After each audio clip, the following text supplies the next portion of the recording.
लखपुर नाम का एक गांव हुआ करता था। उस गांव में ज्यादा लोग नहीं रहते थे। उस गांव में एक गर्भवती विधवा औरत रहती थी। उस औरत का नाम कमला था। कमला अपने घर में अकेली रहती थी। उसके पति की सारी जायदाद उसके नाम हो गई थी, पर सभी गांव वाले उस औरत को मनहूस औरत समझा करते थे और सभी उससे नफरत किया करते थे। एक बार कमला राशन की दुकान पर खाने का सामान खरीदने जाती है। भैया जी, जरा 1 किलो दाल चावल देना। अरे हाय हाय हाय हाय हाय, अरे मनहूस औरत, मेरी दुकान में अपशगुन करवाने आ गई क्या? है, चल जा यहाँ से, मैं कुछ नहीं देने वाला तुझे। भाग भाग यहाँ से, चल जा निकल। भैया जी, ऐसा मत कहिए, मैं गर्भवती हूँ, मुझे खाने की बहुत जरूरत है, मुझे खाना दे दीजिए। दुकानदार कमला को वहाँ से धक्के मारकर भगा देता है। तभी कमला रोते रोते उस गांव के किन्नरों के इलाके में आ जाती है। गांव वाले किन्नरों को उसी इलाके में रखा करते थे, क्योंकि वो लोग किन्नरों को पसंद नहीं करते थे और उनके इलाके में रहने से मना करते थे। तो किन्नरों ने उसी गांव में अपना एक इलाका बना लिया था। जब किन्नर लोग देखते हैं कि एक गर्भवती महिला रोते रोते उनके इलाके में आ गई है, तो सारे किन्नर कमला के पास जाकर उसका हाल पूछने लगते हैं। क्या हुआ बहन, तुम्हारी गर्भवती अवस्था में इतनी बुरी हालत कैसे? तुम रो क्यों रही हो? तुम डरो मत, हम तुम्हें कोई नुकसान नहीं पहुंचाएंगे। तुम शांत होकर सब बताओ कि हुआ क्या है। मैं कमला हूँ, मैं गांव के दूसरे इलाके से आई हूँ। 2 महीने पहले ही मेरे पति की मौत हुई है। मुझे गांव के लोग मनहूस मानते हैं, क्योंकि मैं विधवा हूँ और गर्भवती भी। वहाँ के लोग मुझे खाने के लिए कुछ बेचने के लिए भी तैयार नहीं, जिससे मेरा गुजारा नहीं हो रहा था। कोई बात नहीं कमला, हम तुम्हारा ख्याल रखेंगे। किन्नर लोग कमला को एक खाली घर में रहने के लिए जगह दे देते हैं और उसकी देखभाल भी करते हैं।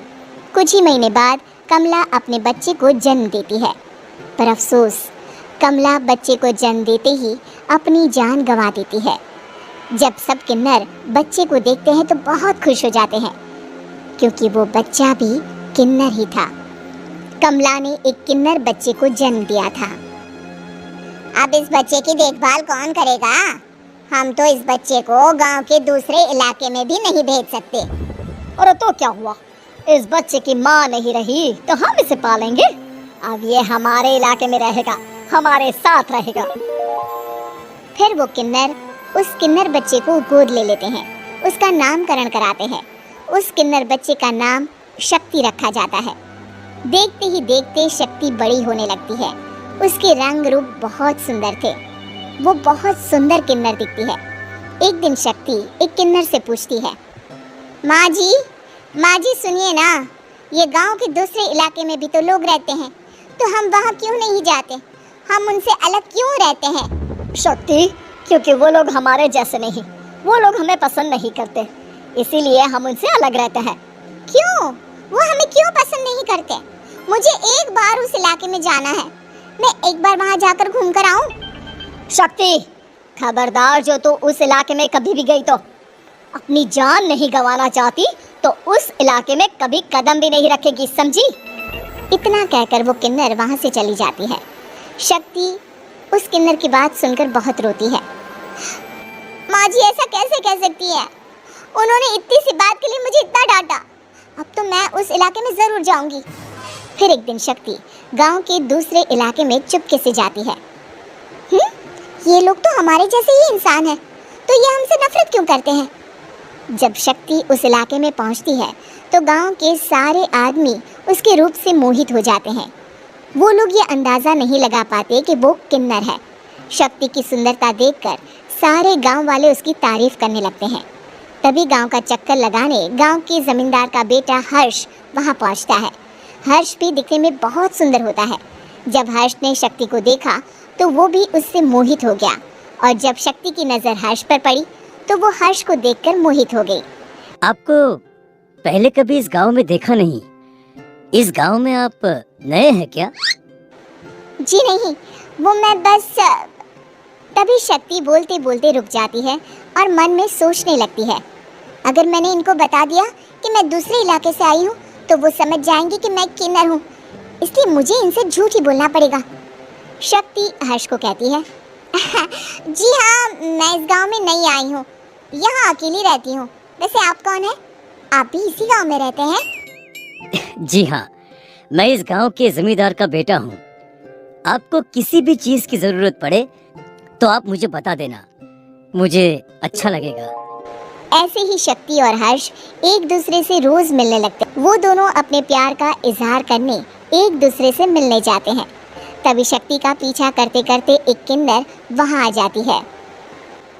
शक्ति, मैं तुमसे बहुत प्यार करता हूँ। मैं तुमसे शादी करना चाहता हूँ। क्या तुम मुझसे शादी करोगी? हाँ हर्ष, मैं तुमसे शादी करूंगी, पर मैं तुमको अपने बारे में एक सच्चाई बताना चाहती हूँ जो मैंने तुमसे छुपा कर रखी है। तभी उनके बीच में ही वो किन्नर आ जाती है। शक्ति, तेरी हिम्मत कैसे हुई ऐसा करने की? वो किन्नर शक्ति को खींचकर गांव के जमींदार के पास ले जाती है। हर्ष भी वहां शक्ति को बचाने के लिए पहुंच जाता है। जमींदार शक्ति और हर्ष के प्यार के बारे में सुनकर गुस्से में आ जाता है और शक्ति को गांव के बाहर निकालने की सजा देता है। शक्ति ये बात सहन नहीं कर पाती और कुएं में कूदकर अपनी जान दे देती है। जमींदार हर्ष की शादी गांव की एक लड़की से करवा देता है, पर हर्ष इस शादी से खुश नहीं होता। शक्ति अपना बदला लेने के लिए मरने के बाद किन्नर चुड़ैल बन जाती है।